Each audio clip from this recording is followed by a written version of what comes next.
Hello, all my little weirdos, and welcome back to Freaky Fridays, where each week I bring you along on a tale of a legendary ghostie.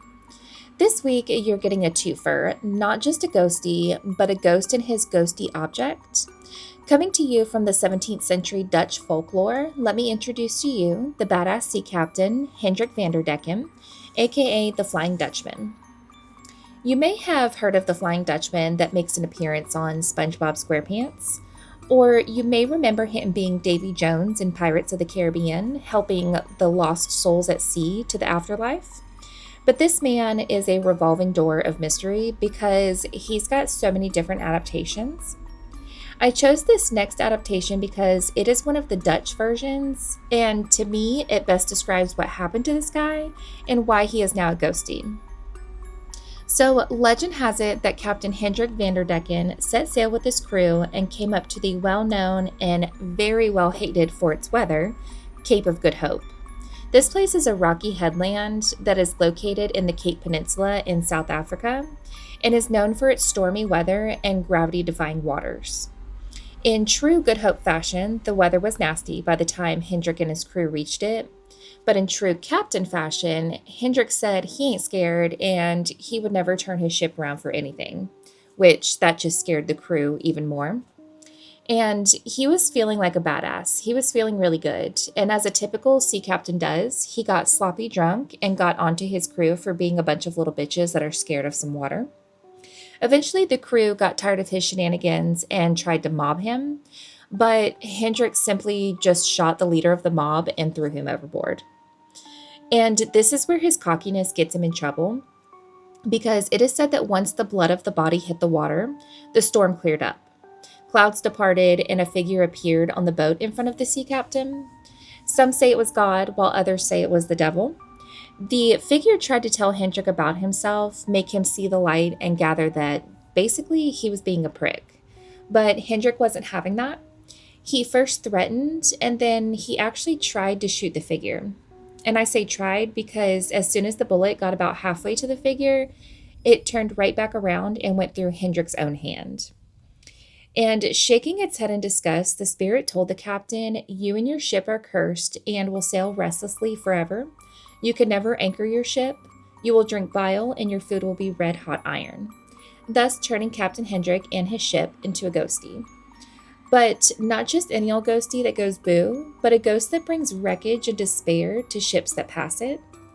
But there was a plus side for the captain and his crew, because now that the ship was a ghost ship, it didn't have to bear the harsh weather anymore, because it just sailed right through whatever was ahead like it was nothing. Another adaptation, which was turned into an opera, it actually comes with a resolution for the old captain. It is believed that he can only dock his boat once every 7 years, but there's a catch. When he docks, he only has a certain amount of time to find a woman who will love him and be faithful to him. If he finds that on one of his quests, she saves his soul. In this opera, the Dutchman befriends this man who mentions he has a daughter that could suit his needs, so off they go to find this gal. The story goes that the daughter, Senta, already knew of the Flying Dutchman. Now, one story says she was infatuated, like full-on obsessed with the captain before meeting him, while another story says that she simply just knew of him and she did feel sympathy for him and his curse. But either way, she wanted to help him, but she did have a man on the side that was in love with her and wanted her to be his wife. She took the guy off to the side and told him it wasn't going to happen and she was going to marry the Dutchman. She didn't know it, but the Dutchman saw them talking and assumed he was going to get his heart broken and stay a ghost forever. So he went to board his ship to take off.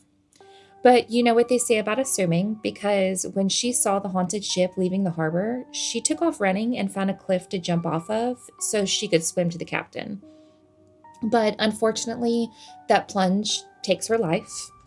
But luckily for the captain, that leap showed her faithfulness to him and lifted the curse.